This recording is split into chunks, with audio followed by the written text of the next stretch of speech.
الحمد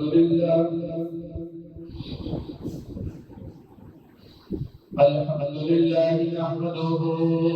ونستعينه ونستغفره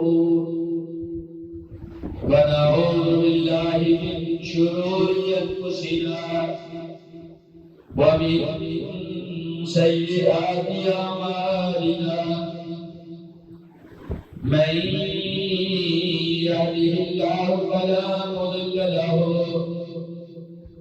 ومن يضلل فلا هادي له وأشهد أن لا إله إلا الله وحده لا شريك له وأشهد أن محمدا عبده ورسوله أرسله بالحق بشيرا ونذيرا وداعيا إلى الله بإذنه وسراجا منيرا اللهم صل على محمد وعلى آل محمد كما صليت على إبراهيم وعلى آل إبراهيم إنك حميد مجيد اللهم بارك على محمد وعلى آل محمد كما باركت على إبراهيم وعلى آل إبراهيم إنك حميد مجيد رب اشرح لي صدري ويسر لي أمري واحلل عقدة من لساني يفقهوا قولي رب زدني علما أما بعد فإن خير الحديث كتاب الله وخير الهدي هدي محمد صلى الله عليه وسلم وشر الأمور محدثاتها وكل محدثة بدعة وكل بدعة ضلالة وكل ضلالة في النار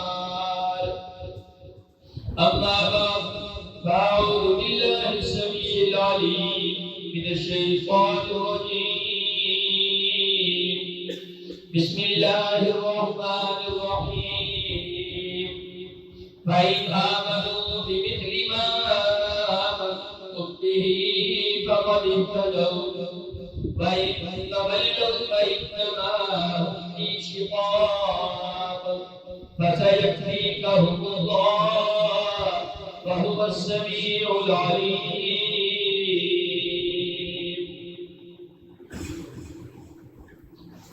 سب تعریف اللہ رب العزت کے لیے بے شمار درود و سلام جناب حضرت محمد رسول اللہ صلی اللہ علیہ وسلم کی شخصیت مبارکہ پر محترم حضرات آپ کے سامنے پہلے پارے سورۃ البقرہ سے ایک آیت مبارکہ تلاوت کی گئی ہے۔ اس آیت مبارکہ میں اللہ رب العزت نے نبی کریم حضرت محمد صلی اللہ علیہ وسلم سے عظیم خصائص کا تذکرہ فرمایا ہے جن کو ہم صحابہ اور صحابیات کے نام سے جانتے ہیں۔ اللہ رب العزت نے فرمایا اگر تم ان جیسا ایمان قبول کرو گے تو پھر تم سیدھے راستے پر ہوگے، اور اگر تم نے وہ راستہ چھوڑ دیا پھر تمہاری زندگی بدبختی میں ہے، بدقسمتی میں ہے، اور ایسے لوگوں کو اللہ کافی ہے اور وہ سننے والا جاننے والا ہے۔ صحابہ کرام رضوان اللہ علیہ اجمعین کی عظمت اور مقام اور مرتبہ الحمدللہ مسلمانوں سے ڈھکا چھپا نہیں ہے۔ آج ہم اس موضوع کو بیان کرنا چاہتے ہیں وہ یہ ہے کہ صحابہ کی جماعت میں جو اختلافات ہوئے اس کا سبب کیا اور وہ اختلافات کس نوعیت کے تھے اس کو ہم مختصر طور پر بیان کرنے کی کوشش کریں تاکہ یہ سمجھ آئے کہ کیا اس اختلاف کی بنیاد کو بیس بنا کر کیا ہم صحابہ کی زندگیوں پر کام کر سکتے ہیں؟ کیا ہمارے پاس یہ حق آ جاتا ہے کہ ہم صحابہ کی زندگیوں کو اپنی زندگیوں میں ڈسکس کرنا شروع کر دیں اور پھر ان کے ایمان اور اسلام پر الزام تراش لگانا شروع کر دیں؟ کیا پھر ہمیں یہ حق مل جاتا ہے؟ اس کو ہم دیکھیں گے اور پتہ چلے گا یقیناً ہمیں ایسا کوئی حق نہیں. صحابہ کی زندگیاں اللہ رب العزت کی خاص رحمت سے پاک زندگیاں ہیں، منزہ زندگیاں ہیں، عظیم مرتبوں اور مقام والی زندگیاں. صحابہ کی زندگیوں میں جو اختلاف ہوا ہے وہ اسلام کے بارے میں اختلاف نہیں تھا، عقیدے کے بارے میں نہیں تھا، منہج کے بارے میں نہیں تھا، توحید و رسالت کے بارے میں نہیں تھا. حج نماز روزہ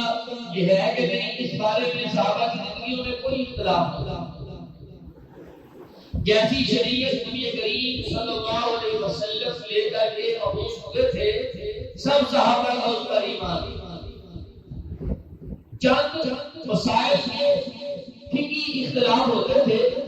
اور اس کو بھی جیسے ہی ان کے پاس نبی کریم علیہ السلام کا فرمان آ جاتا تھا تو اپنا اختلاف ختم کر دیتے تھے اور نبی کریم علیہ السلام کے فرمان کو قبول کر لیتے تھے اور اختلاف ختم ہو جاتا. پھر کس بات کا اختلاف تھا؟ سیاسی امور کی بنا پر ان کی زندگیوں میں کچھ اختلاف ہوا جس کی بنیاد سیاسی امور تھے. وہ سیاسی امور کیسے پیدا ہو گئے؟ ہم اس کا تھوڑا سا پس منظر دیکھیں تو سب سے پہلے ہمیں جناب حضرت محمد رسول اللہ صلی اللہ علیہ وسلم کی 23 سالہ نبوت والی زندگی نظر آتی ہے. جس نے آپ کو مانا، اس شریعت میں داخل ہوا، اس کو اسلام کے حوالے سے بطور بڑا امن والا تھا، بڑی عافیت والا تھا. اس میں کوئی اختلاف نہیں تھا کیونکہ کوئی بات بھی پیش آتی فوراً رسول کریم علیہ السلام سے پوچھ لیا جاتا، آپ جیسے فرما دیتے، سارے اس پر آمنا وسط اپنا کہہ دیتے، اختلاف کیسے ہو سکتے. پھر جب نبی کریم علیہ السلام اس دنیا جانے سے رخصت ہو گئے، فوت ہو گئے، آپ کو اللہ کے حکم موت میں آ لیا، آپ اپنی قبر مبارک میں چلے گئے، دفن کر دیا گیا آپ کو. اس کے بعد خلیفہ بنے پہلے حضرت ابوبکر صدیق رضی اللہ تعالیٰ عنہ. ان کا دور خلافت 2 سال اور 3 ماہ ہے. یہ بھی بڑا امن و عافیت کا دور، سکون کا زمانہ تھا. مسلمانوں کی زندگیوں میں آپس میں کوئی اختلاف نہیں تھا. جتنے تھے جن کے بارے میں سارے مسلمان مل کر کے جنگ کرتے تھے، اس کے مطابق پلاننگ کرتے تھے اور ان فتنوں کو ختم کرتے تھے. جیسے منکرین زکات کا فتنہ تھا، جھوٹی نبوت کا فتنہ تھا، کفار سے جنگیں تھی، یہ سارا سلسلہ چل رہا تھا. مسلمانوں کی آپس کی زندگیاں بڑی ہی امن و عافیت والی. پھر اس کے بعد زمانہ آیا جناب امیر المومنین حضرت عمر بن خطاب رضی اللہ تعالیٰ عنہ، جو 10 سال 6 ماہ تک رہا اور یہ دور بھی امن و عافیت کا دور تھا. بلکہ اگر اس کو یوں کہا جائے تو بےجان نہ ہوگا، یہ فتوحات کا دور تھا، دین اسلام کے غلبے کا دور تھا. کفر کی دھجیاں بکھیر دی گئی تھی. آدھی دنیا پر مسلمان فاتح ہو چکے تھے. قرآن کریم کی اس آیت مبارکہ کی عملی تفسیر نظر آ رہی تھی جو اللہ تعالیٰ نے فرمایا هو الذی ارسل رسولہ بالہدی ودین الحق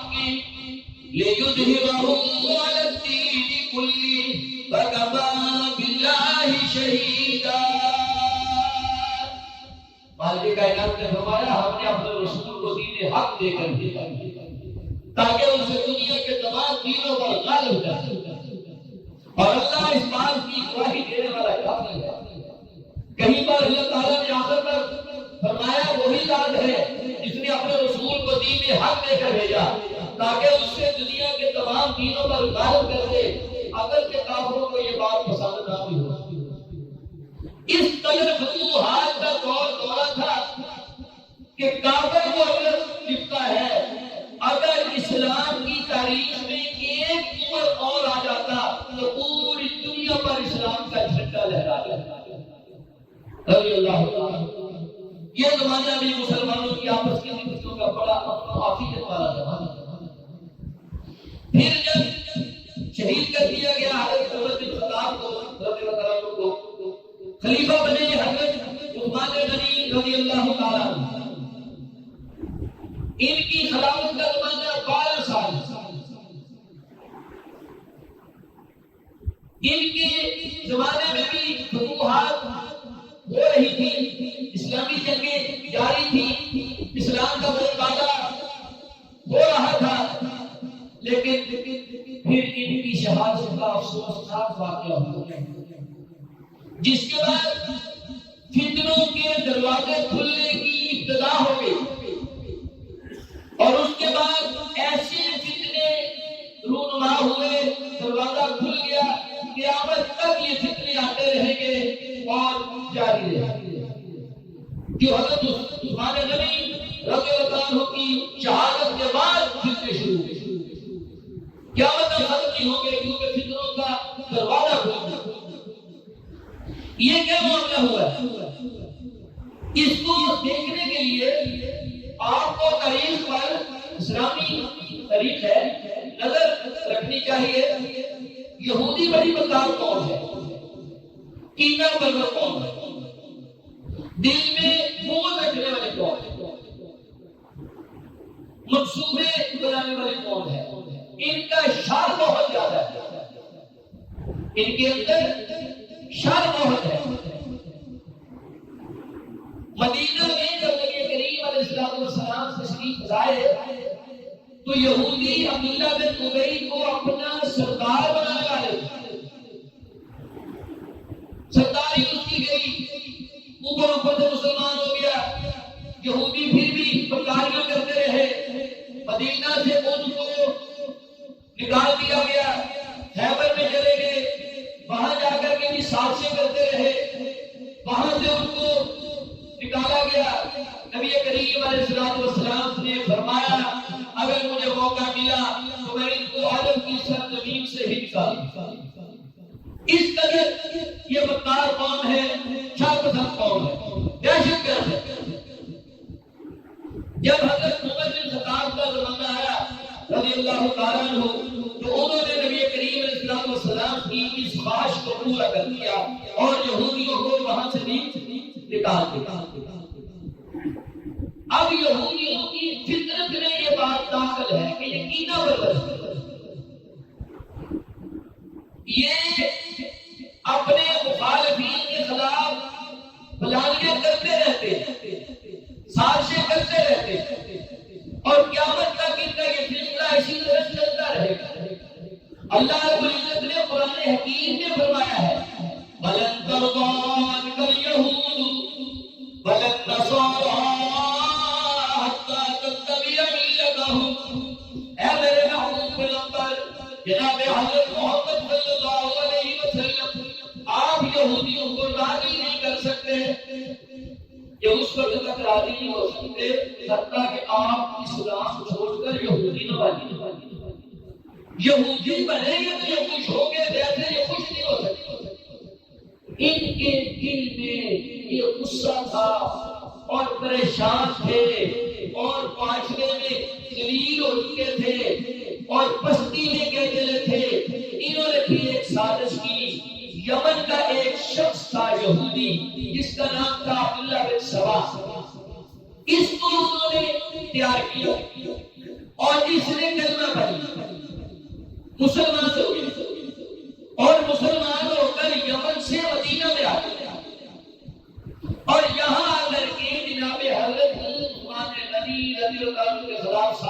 سے ایسی باتیں جن سے کوئی دو مطلب نکل سکتے تھے ان کو اپنے مطابق استعمال کرنے لگے. اگر یہودی بن کر کہتا کوئی بھی یقین نہ کرتا, یہ مسلمان بن گیا اور اپنے آپ کو بڑا اسلام کا بڑا دعویٰ دار کہنے لگ گیا اور لوگوں میں بیٹھ کے چھوٹی چھوٹی باتیں پہلے ایک کے بعد پھر دو کے بعد پھر تین کے بعد پھر آہستہ آہستہ مجلسوں میں باتیں کرنے لگ گیا, مجلسوں میں, اور یہ خبر پھیل گئی. ایسے نقطے اٹھاتا تھا جن کے بارے میں دو مطلب نکل سکتے اور حضرت عثمان غنی رضی اللہ عنہ جیسے صحابی پر جانبداری کا الزام لگاتا تھا کہ یہ اپنے ملنے والوں کو نوازتے ہیں. جیسے آج کبھی جو اپنے آپ کو بڑا مقرر کہتا ہے, بڑا محقق کہتا ہے اور بڑے عجیب و غریب نعرے مارتا ہے میں علمی کتابی ہوں, وہ محمد علی جہلمی موڈی, یہ عبداللہ بن سبا ڈائریکٹ کہتا تھا کہ یہ اپنوں کو نوازتے ہیں اور یہ بسر بچہ کہتا ہے کہ حضرت عثمان غنی اپنے لوگوں کو نوازتے تھے اس لیے مسائل پیدا ہو گیا. عثمان غنی جیسے صحابی پر الزام تراشی کی گئی آج بھی لوگ اور آپ اس کی اگر تقریریں سنے محمد علی جہلمی کی تو وہ کہتا ہے نہیں عبداللہ بن سبا کا تو کوئی قصور ہی نہیں تھا. پوری مسلم امت علماء کا اجماع ہے کہ عبداللہ بن سبا پہلا سازشی تھا جس نے فتنوں کی ابتدا کی ہے اور یہ بڑا موقع کچھ نہیں کہتا نہیں کہ ایسے نہیں ہوا تھا. یہ باقاعدہ سازشی کرتا تھا. حضرت عثمان غنی کو جب علم ہوا رضی اللہ تعالیٰ عنہ انہوں نے اس کو بلایا, لوگوں کے سامنے پیش کیا کیا مسئلے میں, کہتا یہ ہے. جب ساری باتوں کے جواب مل گئے تو لاجواب ہو گیا. دلیل نہیں تھی, جھوٹا تھا, مکار تھا, جواب نہ آیا, ہٹا پھر بھی یہی معاملے کرتا رہا. حضرت عثمان غنی کی طبیعت تھی اور بڑی خوشگواری والی, حلیمی والی, نرم طبیعت کے مالک تھے. کہتے ہیں کوئی بات نہیں ہو سکتی ہے, تو آج بھی سمجھے کل کو آ جائے, کل نہیں پرسوں کو آ جائے, نرم رویہ رکھتے. مسلمانوں نے خبردار کیا کہ یہ بندہ خطرناک لگتا ہے, چلو اس کو مدینہ سے نکال دیں. اس کو مدینہ سے نکال دیا, یہ مصر میں چلا گیا. وہاں اس وقت چند ایسے لوگ مل گئے جو پہلے ہی اس مشن پر لگے ہوئے. اس کو تو ایسے لوگ پہلے چاہیے. اس نے ان کی سرداری کر لی اور لوگوں کو ساتھ میں لایا, دوبارہ پھر مدینہ میں آ اور پھر آ کر کھلم سازشیں کرنے لگے. حضرت عثمان غنی رضی اللہ عنہ کے خلاف سازشیں کرتا, باتیں بناتا.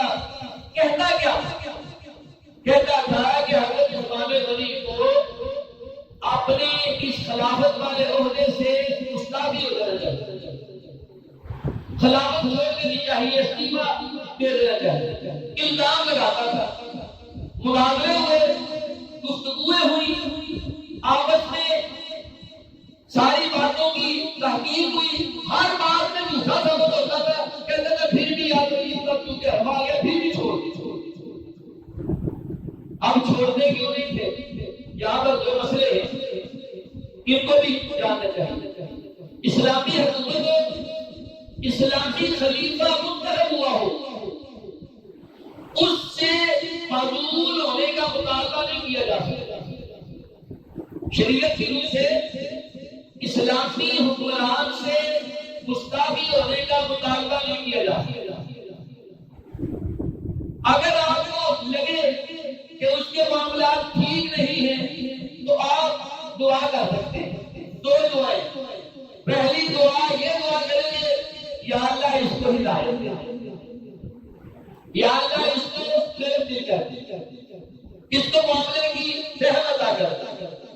اور پھر دوسری دعا پھر کریں گے کہ یا اللہ اگر اس کی قسمت میں ہدایت نہیں ہے پھر تو خود ایسے انتظام کر دے کہ اس سے ہماری جان مشہور ہو، پھر بھی اس کے خلاف آپ بغاوت نہیں کریں گے، گروپ بندی نہیں کریں گے، آپ اس کے خلاف بکاریاں نہیں کریں گے، گروپ نہیں بنائیں گے۔ اچھا آپ کہیں گے خلیفہ خود چھوڑ دے، خلیفہ خود بھی شرم اس کو اجازت نہیں ہے کہ چند لوگ اٹھ کے اس کے خلاف باتیں کریں اور سارے لوگ اس کو مان رہے ہو تو چند لوگوں کے ساتھ یہ بھی ہے۔ اور یہاں پر مسئلہ یہ ہوتا ہے، حضرت عثمان غنی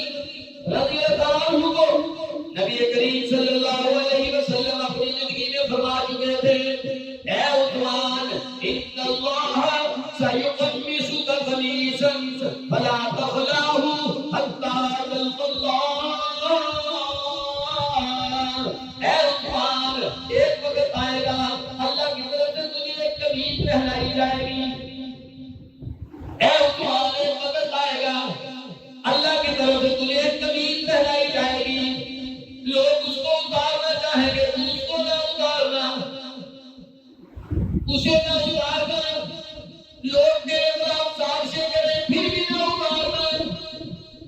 اگر جنگل یا اس رستے میں شہادت دینی ہو جائے، موت دینی پڑ جائے، زندگی قربان کرنی پڑ جائے، زندگی قربان کر دینا، موت قبول کر لینا، اپنے آپ قمیص کو نہ اتارنا۔ اور یہ قمیص کیا تھی؟ یہ خلافت کی قمیص جو آپ کو پہنائی گئی، خود نہیں پہنی، پہنائی گئی، اور آپ لوگ کہتے تھے اس کو اتار دے۔ آپ کو نبی کریم کا فرمان یاد آتا تھا کہ آپ نے فرمایا موت قبول کر لینا، حتیٰ تلقى اللہ، موت قبول کر لینا، یہ قمیص نہ اتارنا۔ پھر لوگ سوچے کہ ان لوگوں کو قتل کیوں نہیں کروا دیا؟ اللہ اکبر۔ عثمان غنی رضی اللہ تعالیٰ عنہ مدینے سے محبت کتنی ہے، مدینے والے سے محبت کتنی ہے، کہتے تھے صحابہ نے کہا یہ تھوڑا سا گروہ ہے، ختم کروا لیتے ہیں، جتنا ختم ہو جائے گا دب جائے گا۔ کہنے لگے آقا کا شہر ہے، عثمان اپنے لیے اس میں خوبصورتی پسند نہیں کرتا، آقا کا شہر ہے، مدینہ النبی ہے، اس کی پاک اور مقدس گلیوں میں میری ذات کے لیے خون بہایا جائے میں پسند نہیں کرتا۔ ہو سکتا ہے اس کو اللہ تعالیٰ سمجھتے تھے، لیکن وہ تو اندر سے بھرے ہوئے تھے، وہ سمجھنا چاہتے ہی نہیں تھے، وہ تو یہودی غدار بیٹھے ہوئے تھے، اور چند صحابہ کو جو سادہ لوگ تھے پوری معاملہ فہمی ان کے سامنے نہیں آ رہی تھی، ان کی باتوں میں بیچارے وہ بھی آ گئے تھے۔ جب کتنا پھیلتا ہے نا تو اس میں سادہ لوگ بھی اس کا شکار ہو جاتے۔ انہوں نے پکا ارادہ کر دیا کہ حضرت عثمان غنی کو شہید کر دیا۔ آپ دیکھیں یہاں پر عثمان غنی رضی اللہ عنہ کی نبی کریم علیہ الصلوۃ والسلام سے محبت کتنی ہے، آپ کی سنت کی اتباع کتنی ہے۔ تقریباً اس وقت عمر 80 سال تھی، ان کی عدل سے زندگی بیان کریں گے انشاءاللہ تعالی۔ اس میں جلتے جلتے آپ کو بتانا چاہتا ہوں 80 سال عمر تھی، اس عمر میں سختیاں برداشت کرتی، پریشانیاں برداشت کرتی، اپنی زندگی قربان کر دی، موت کو گلے لگا لیا، لیکن نبی کریم علیہ السلام نے حکم دیا تھا عثمان قمیص نہ اتارنا، اس حکم کو پیچھے بھی رکھ دیا۔ 80 سال کی عمر میں سختیاں برداشت کرتی۔ اب کیا ہوا؟ صحابہ کی بہت بڑی جماعت جہاد پہ گئی ہوئی تھی، لشکر گئے ہوئے تھے، جو باقی صحابہ تھے حج کا زمانہ تھا، وہ حج پر چلے گئے، کسی کو یہ توقع ہی نہیں تھی کہ ایسے ہو جائے گا، مدینہ خالی خالی نظر آ رہا تھا، صحابہ کی بڑی جماعت میدان جنگ میں، اور اس جماعت حج میں چلی گئی، باغیوں کو یہ موقع ہاتھ آ گیا، انہوں نے رات کی تاریکی میں چھپ کر کے حضرت عثمان غنی رضی اللہ عنہ کے گھر پر حملہ کیا، دیوار کھلا دی، اندر داخل ہو گئے اور حضرت عثمان غنی کو شہید کر دیا رضی اللہ عنہ۔ آپ اس وقت جاگ رہے تھے، قرآن پاک پڑھ رہے تھے، خون گرا قرآن حکیم کے اوپر، کی الگ واقع ہے، شہادت ہوگی۔ یہاں پر تاریخ بڑی لمبی ہے، لیکن اگر ہم تاریخ کو بیان کریں تو کہاں کے کہاں جانے کے لیے ہم اصل موضوع کی طرف آئے کہ ان کا آپس میں اختلاف کیا تھا صحابہ۔ اسلام کے بارے میں اختلاف نہیں تھا، عقیدے کے بارے میں اختلاف نہیں تھا، کتاب و سنت کے بارے میں اختلاف نہیں تھا، ایمانیات کے بارے میں اختلاف نہیں تھا، سیاسی ایک نقطہ تھا جس پر اختلاف ہو گیا۔ عثمان غنی شہید ہو گئے، اب کس کو خلیفہ بنایا گیا؟ چار نام سامنے آئے، ایک حضرت علی بن مرتضیٰ رضی اللہ تعالیٰ عنہ، ایک حضرت طلحہ رضی اللہ تعالیٰ عنہ، ایک حضرت زبیر رضی اللہ تعالیٰ عنہ، ایک حضرت سعد بن ابی وقاص رضی اللہ تعالیٰ عنہ۔ اور یہ چاروں صحابی وہ ہیں جن کا نام لے کر نبی کریم نے جنت کی بشارت دی ہوئی۔ چاروں کو کسی نے کہا اس کو بنا لو، اس کو بنا لو۔ سعد بن ابی وقاص کو کہنے لگے نہیں میں نے اس معاملے میں نہیں آنا۔ طلحہ زبیر کو کہنے لگے نہیں، خلافت جیسا اتنا بڑا بوجھ ہم نہیں اٹھا سکتے۔ حضرت علی بن مرتضیٰ نے بھی کہا نہیں آپ مجھے نہ بنائے، لیکن لوگوں نے مجبور کیا، انہوں نے پھر خلافت قبول کر لی۔ اب خلیفہ بنتے ہی جو پہلا مسئلہ پیدا ہو گیا وہ تھا کہ حضرت عثمان غنی رضی اللہ عنہ کا جو حق خون بہایا گیا ہے اس کا قصاص لیا جائے، اس کا بدلہ لیا جائے، کیونکہ یہ خون کوئی عام خون نہیں تھا، یہ شہادت کوئی عام شہادت نہیں تھی، یہ اس جماعت رسول کی شہادت ہے رضی اللہ تعالیٰ عنہ، جس کو نبی کریم علیہ السلام نے اپنی ایک بیٹی نکاح میں دی، جب وہ بیٹی فوت ہو گئی آپ نے دوسری بیٹی نکاح میں دے دی، جب دوسری بیٹی فوت ہو گئی آقا علیہ السلام نے فرمایا عثمان اگر میری اور بیٹی ہوتی، حضرت فاطمہ کی شادی شدہ ہے، حضرت زینب کی شادی شدہ ہے، دو بیٹیاں فوت ہو گئی، فرمایا عثمان اگر میری اور بیٹی بھی ہوتی وہ بھی میں تیرے نکاح میں دے دیتا۔ ایسا محترم خون، ایسی عظیم شہادت، ایسی مظلومانہ شہادت، اور یہ قصاص عام قصاص نہیں تھا، یہ تو بدلہ عام بدلہ نہیں تھا۔ کبھی آپ حدیبیہ کی طرف نظر لے کے جائیں، نبی کریم علیہ السلام نے حضرت عثمان غنی کو سفیر بنا کر مکہ میں بھیجا اور کہا جاؤ جا کے مکہ والوں کو بتاؤ ہم لڑنے نہیں آئے، جنگ کرنے نہیں آئے، ہم تو صرف عمرہ کی نیت سے آئے ہیں۔ عثمان غنی بطور سفیر مکہ میں چلے گئے، اہل کفر نے روک لیا، اپنے پاس روک لیا اور خبر پھیلا دی کہ عثمان غنی شہید ہو گئے ہیں، ان کو قتل کر دیا گیا ہے۔ نبی کریم صلی اللہ علیہ وسلم کو جب اس بات کا علم ہوا کتنے پریشان ہوئے، کتنے پریشان ہوئے، 1400 صحابہ تھے یا 1500 صحابہ تھے، آپ نے سب کو اکٹھا کیا اور کہا آؤ میرے ہاتھ پر بیعت کرو۔ بیعت کیا کرنی تھی؟ صحابی خود کہتے ہیں بایعناہ علی الموت، ہم نے آقا کے ہاتھ پر موت کی بیعت کی تھی، کیونکہ نہتے تھے، لڑنے تو آئے نہیں تھے، اسلحہ بھی نہیں تھا، قوت بھی لڑنے والی نہیں تھی، کمزور بھی تھے، علاقہ بھی اپنا نہیں تھا، مکے والے سردار طاقت کے نشے میں خمار میں ڈوبے ہوئے، ان سے نہتے لڑنا زہر والا موت بھی ہو سکتی تھی۔ تو آقا کے 1400 یا 1500 صحابہ نے بیعت کی کہ یا جان دے دیں گے یا عثمان غنی کا بدلہ لے کر چلے گئے۔ 1400 کے 1400 یا 1500 کے 1500 جان دے دیں گے، واپس نہیں جائیں گے جب تک حضرت عثمان غنی کی اس شہادت کا بدلہ نہیں لے۔ ظلم کیا انہوں نے۔ نبی کریم علیہ السلام نے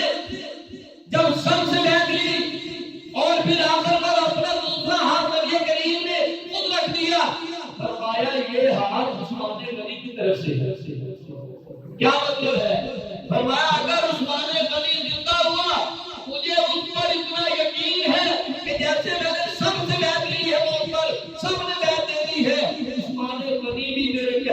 موت میں بیعت کریں. تو یہ عام شہادت نہیں ہوئی تھی. صحابہ کا مطالبہ عام مطالبہ نہیں تھا. مطالبہ یہ تھا حضرت علی رضی اللہ عنہ سے کہ جن لوگوں نے عثمان غنی کو شہید کیا ہے ان سے بدلہ لیا ہے, ان کو بدل کیا ہے. اور یہ مطالبہ کرنے والے عام لوگ نہیں تھے, بڑے بڑے صحابہ اس میں شامل تھے, جن میں سے دو نام حضرت طلحہ اور حضرت زبیر بن عوام رضی اللہ عنہما, دونوں صحابی یہ حضرت علی سے مطالبہ کرتے تھے کہ عثمان غنی کے خون کا بدلہ پہلے لے کر دیا, پھر آپ کی خلافت ٹھیک ہے, ہم بیعت کی ہے کرتے ہیں, آپ کو مانتے ہیں خلیفہ, لیکن پہلے بدلہ لیا جائے. اور میں نے پہلے کہا طلحہ زبیر وہ ہستیاں ہیں جن کے بارے میں نبی کریم علیہ السلام نے نام لے کر کے کہا طلحہ فی الجنہ زبیر فی الجنہ, دونوں کو جنت کی بشارت. صحابہ کی بات ہوا کیا, شام کے علاقے میں جہاں پہ حضرت علی معاویہ رضی اللہ عنہ بطور گورنر تھے, وہاں کے لوگوں نے ان کے ہاتھ پر بیعت کر دی. کہا اگر تو حضرت علی خون کا بدلہ پہلے لے لے پھر وہی ہمارے خلیفہ ہے, اور اگر وہ پہلے قصاص نہ لے پھر آپ ہمارے خلیفہ ہیں. بہت بڑا معاملہ ہے. ادھر حضرت علی رضی اللہ عنہ یہ بھی سوچا انہوں نے کہ جو اس وقت باغیوں کی شورش ہے, جو باغیوں کا گروہ ہے, یہ اندر بڑا مضبوط ہے, فتنہ بڑھ جائے گا, معاملے بگڑ جائیں گے, اور طرف بات چل نکلے گی, لہذا تم تخیر کر دیجیے. یہ معاملہ کوئی اسلام کی جنگ نہیں تھی صحابہ کی آپس میں, اختلاف پیدا ہو گیا.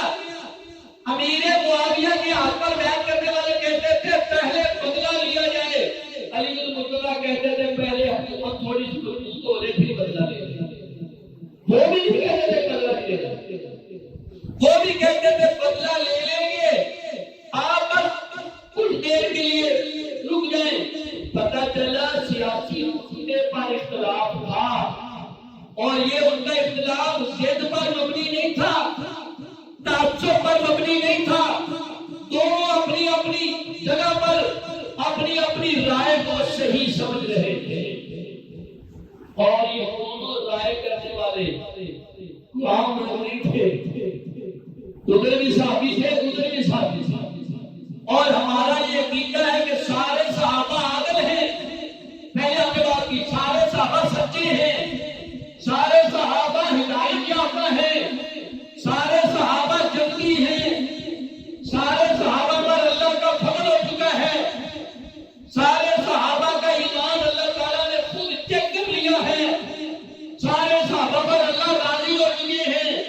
تو اس کا مطلب ہے ان کا اختلاف ضد کی بنا پر نہیں تھا, ہر دھرمی کی بنا پر نہیں تھا, اندر کی کسی دشمنی کی وجہ سے نہیں تھا. ان کا اختلاف تھا کہ وہ اپنے نظریے کو صحیح سمجھ رہے تھے, وہ اپنے نظریے کو صحیح سمجھ رہے تھے, اور اختلاف شدت اختیار کر رہا. یہاں پر بھی آپ مسئلہ بھی سن لیں, جب دو عادل ہوں, دونوں طرف سچے لوگ ہوں, انصاف والے لوگ ہوں, اور ان کا آپس میں اختلاف ہو جائے, دونوں اپنا اپنا اجتہاد کریں, ظاہر بات ہے دونوں تو صحیح نہیں ہو سکتے, کسی ایک سے غلطی ہو سکتی. یہی میں آپ کو آج بتاتا سن لے. آج بھی وہ بندے کہہ سکتے ہیں جہاں بیٹھے یار آپ کی غلطی ہے, کہڑی غلطی فلانے ایسا کر لیتے, دوسرا کہے گا فلانے ایسا نہیں کر سکتے, ایسا کیوں نہیں کیتا, ایسا کیوں نہیں کیتا. تو اللہ کے بندو یہاں بیٹھ کے ساری گفتگو سن کے اندازہ لگانا اور ہے, اس میدان میں موجود ہو کے بات کرنا اور ہے. جب انسان اللہ سے گزرنا ہوتا ہے نا, یہ چھوٹی سی مثال ہے, آج کل تقریباً ساری جوانی ہوتے میں تو سارے کام چھڑ کے بس میں چلنے لگے ٹی وی پلے کھیلنا ہوتا تو باہر اتنے بیٹھے کیا یہ تو بڑا چھکا ہوتا نہیں کس کا باہر بیٹھی ہے جو بیٹھا ہوتا ہے انہوں پتا لگتا کہ ایک کتوں گزری کتوں نہیں گزری باہر بیٹھے تو اندازے لگ سکتے کہ وہ ہم سے بات ہے کہاں اتنا بڑا مسئلہ کہ پوری ایک سوچ ایک طرف تھی اور حالات کی اس قدر شروع والے ہو چکے تھے لوگوں نے حضرت خان بن ابی وقاص کو کہا رضی اللہ عنہ جن کے بارے میں نبی پاک نے فرمایا 7 جنت جنتی ہونے کی بشارت ہے اور اسلام کا کتنا بڑا سپہ سالار تھا سب سے پہلے دریا میں جس نے گھوڑے ڈالے تھے بغیر کسی پل کے بغیر کسی کشتی کے بغیر کسی رستے کے وہ ساتھ میں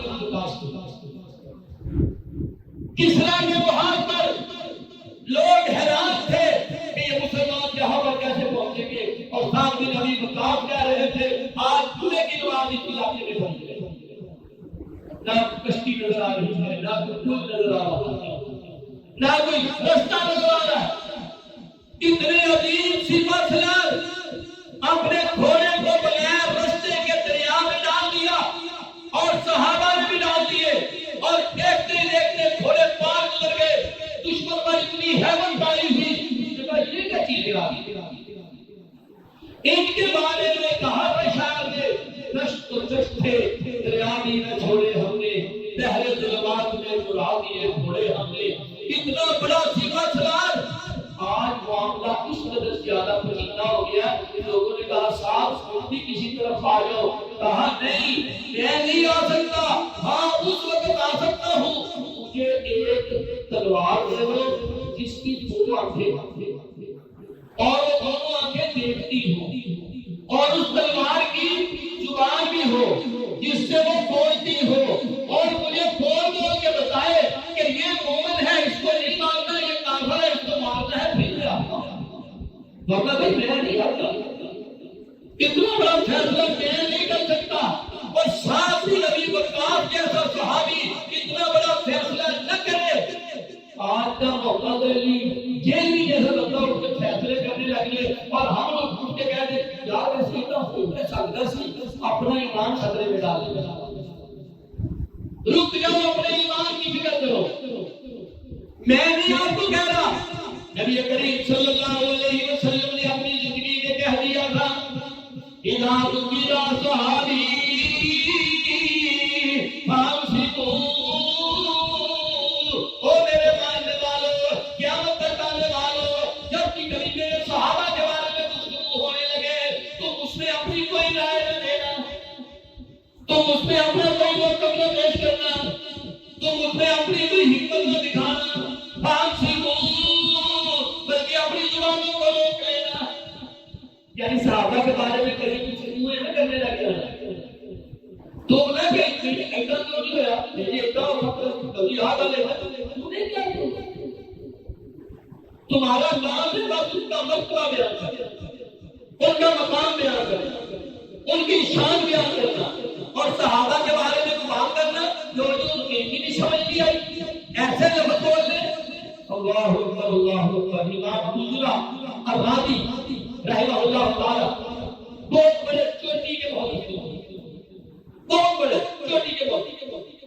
خود بیان کرتے تھے کہ مجھے 1,00,000 حدیثیں یاد ہیں مجھے 1,00,000 حدیثیں ایسے یاد ہیں جیسے کسی بچے کو قل هو اللہ احد یاد ہو بڑی بات کی بچے کو کیونکہ قل هو اللہ احد کو بچے کو بھی یاد ہو جاتی ہے لیکن اگر امام ابو زرع الرازی نے آج کا زمانہ دیکھا ہوتا نا پھر انہوں نے مثال مفصل دے دی انہوں نے کہا پھر انہوں نے یہ 1,00,000 حدیثیں یاد نہیں جنہیں کسی وزیر کو قل هو اللہ بھی نہیں آتا یہ بڑے بڑے ڈگری ہولڈر یہ اسمبلیوں میں کھڑے ہو کے تقریریں کرنے والے ہمارے ملک کے وزیر صدر مشیر رہنے والے قل هو اللہ احد پڑھنی نہیں آتی اور بیٹھ کے اپنے صحابہ کے بارے میں بتاتے اپنے اوقات میں دیکھو حیا کرو شرم کرو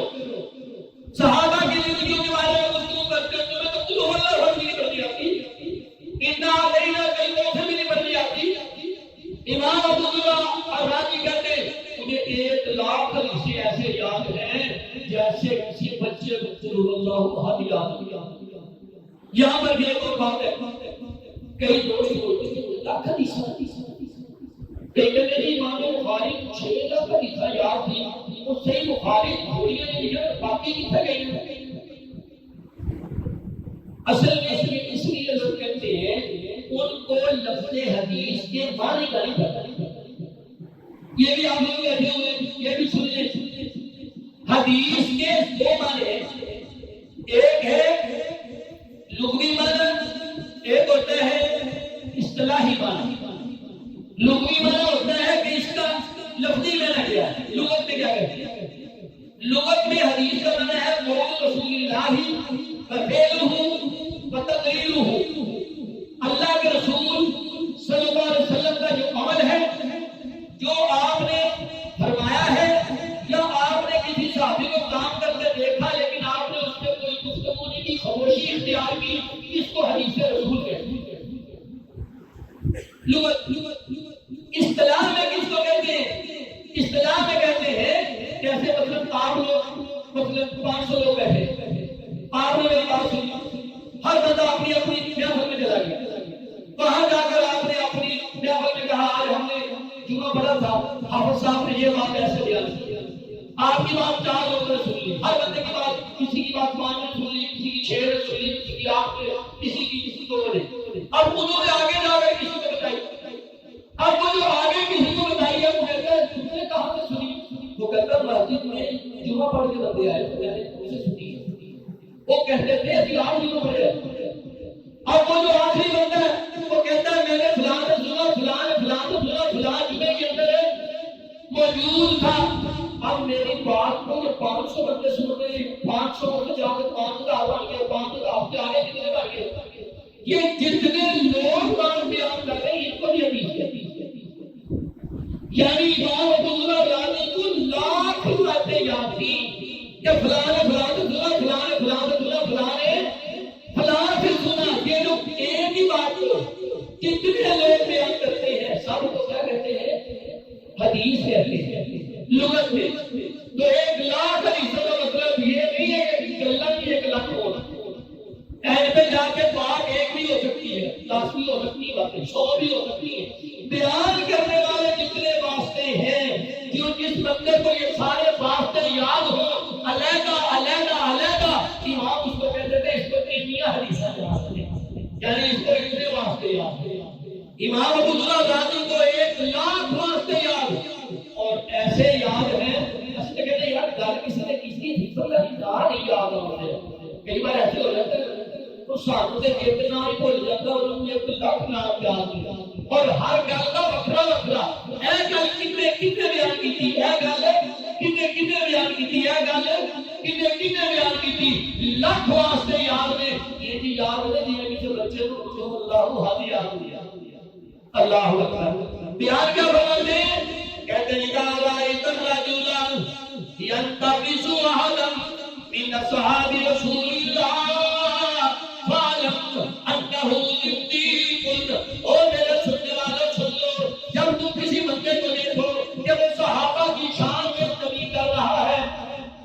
جب تم دیکھو کہ بندہ صحابہ کی شان میں کچھ کمی کر رہا ہے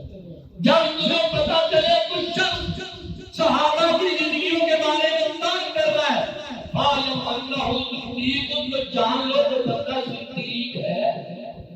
آپ کہیں گے صدیق کیا ہوتا ہے یہ بھی تو مطلب ہے آپ کو پہلے صدیق کا میں نے لاتا ہے